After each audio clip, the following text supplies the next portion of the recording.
일부 종사 못하는 여성분들의 특징입니다. 대부분이 내 부모의 팔자를 비슷하게 가지고 옵니다. 우리가 그걸 도화살이라고 흔히들 이야기를 하고 화개살이라고도 이야기를 해요. 우리가 아름다운 꽃을 길가에 가다가도 정말 예쁜 게 피어 있으면 어떡해요? 꺾고 싶죠. 나를 가만히 두질 않는 거죠. 주변에 이성들이.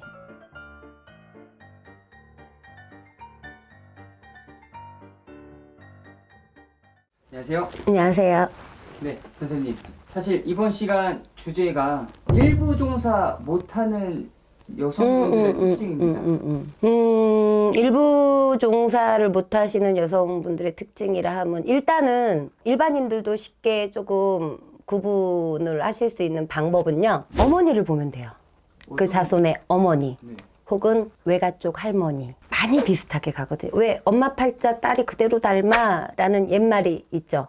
전에 내려오는 그 말처럼 대부분이 내 부모의 팔자를 비슷하게 가지고 옵니다. 특히나 부부의 연 같은 경우도. 그리고 그런 경우가 있고, 또 하나는 우리가 그걸 도화살이라고 흔히들 이야기를 하고 화개살이라고도 이야기를 해요. 꽃에는 향기가 나기 때문에 벌나비가 쫓아올 수밖에 없어요.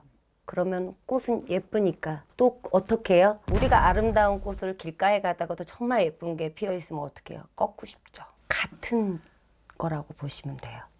나는 이성에 별로 관심도 없고 그냥 나는 나 살아가는 거 그냥 이렇게만 하기도 바쁜데 나를 가만히 두질 않는 거죠. 주변에 이성들이. 남자나 여자나 같아요. 비단 여자만 화개살이 있고 여자만 도화살이 있는 것이 아니에요. 그리고 도화살이란 말도 사실은 잘못된 말이거든요. 이런 거를 타고 나신 분들이 대부분 위로 올라가죠. 나의 뿌리. 거기서 내려오는 유업에서 다 나오는 일들이에요. 어머니가 이혼을 했어요. 일부 종사, 이부 종사 하셨어요. 그럼 저도 그럴 확률이 높아요.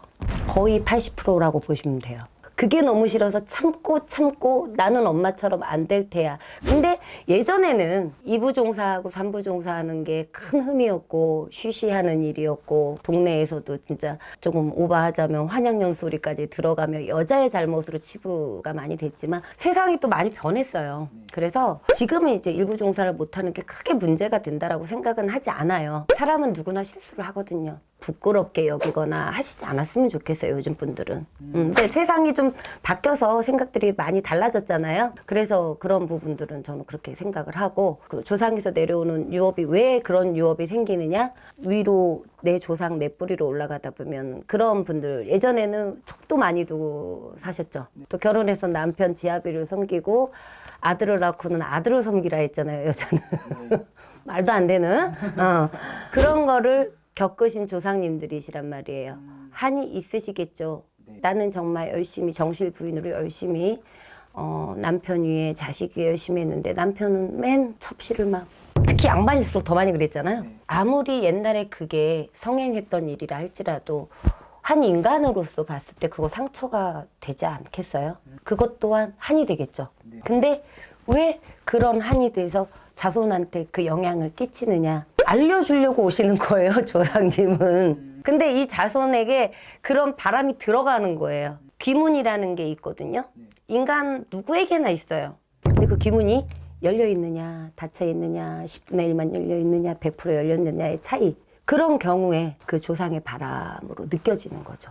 만족을 못하게 돼요. 그래서 1부 종사를 못하고 2부 종사가 되고 3부 종사가 되고 남녀 간의 육체적인 행위가 좋아서가 아니라 그냥 많은 이들을 거느리는 거 좋아하는 사람들도 개 중에는 있잖아요. 저는 이제 일반인 입장으로서 선생님께서는 이제 많은 분들을 또 상담을 해보셨잖아요.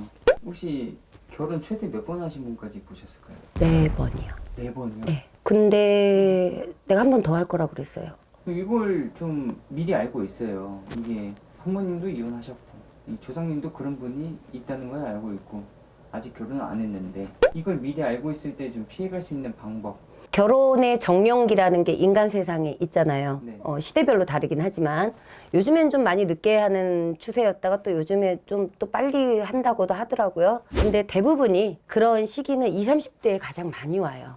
혼란이. 그리고 가장 인간의 변덕이 많을 때가 20대, 30대예요. 그러니까 그 시기를 넘어서 하는 게 좋겠죠. 그래서 우리가 최대한 결혼 늦게 하는 게 좋습니다라는 이야기들이 나오는 경우는 대부분이 그런 경우라고 보시면 되고, 상대방 배우자에 따라 또 달라지는 경우도 있어요. 나는 그런 팔자를 타고났는데 내 남편 될 사람 혹은 내 와이프 될 사람이 이 사람 사주에는 결혼이 한 번밖에 없어. 이 사람은 2번 할 사람이야. 그럼 어떻게 되겠어요? 그 기운이 센 사람 쪽으로 흡수가 돼요. 부부는 상생이 되어야 되거든요.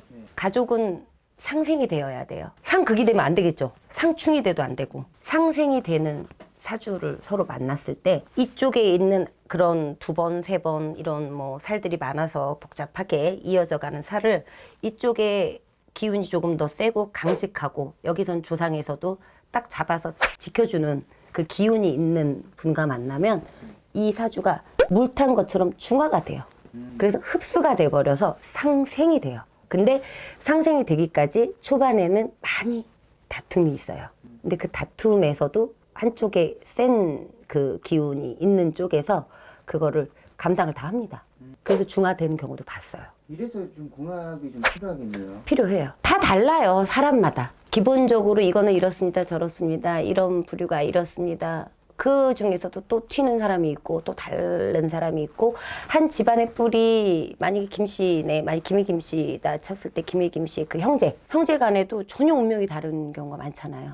그렇기 때문에 또 같은 이름을 가지고 같은 사주를 갖고 있는 분들 중에 예전에 그런 방송이 있었었는데 혹시 보셨는지 모르겠는데, 한 분은 그 김영삼 이름 갖고 계신 분 2분 사주도 같아요. 한 분은 김영김 씨고 한 분은 어디 김 씨였어. 근데 이름이 둘 다 김영삼, 사주도 같아요. 네. 한 분은 대통령이 됐고 한 분은 노숙자였어요.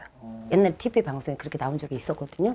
오래전 이야기지만 김영삼 대통령 때였으니까. 그런 식으로 사주가 같아도 운명의 굴레가 뿌리가 다르잖아요. 그래서 그리 갈 수 있어요. 그러니까 이 날짜에 내가 태어났다 해서 다 좋고, 이 날짜에 내가 저기 했다 해서 다 안 좋고, 그렇지는 않아요. 분명히 기본을 낼 수 있는 건 있죠. 기본을 낼 수 있는 건 있지만 결과론적으로 보자면 어차피 다 각자 각생이에요. 그래서 개인에 맞춰 해답을 찾는 것이 옳은 방법이에요. 감사합니다. 또 봬요. 감사합니다. 이제 익숙해졌어요. 감사합니다.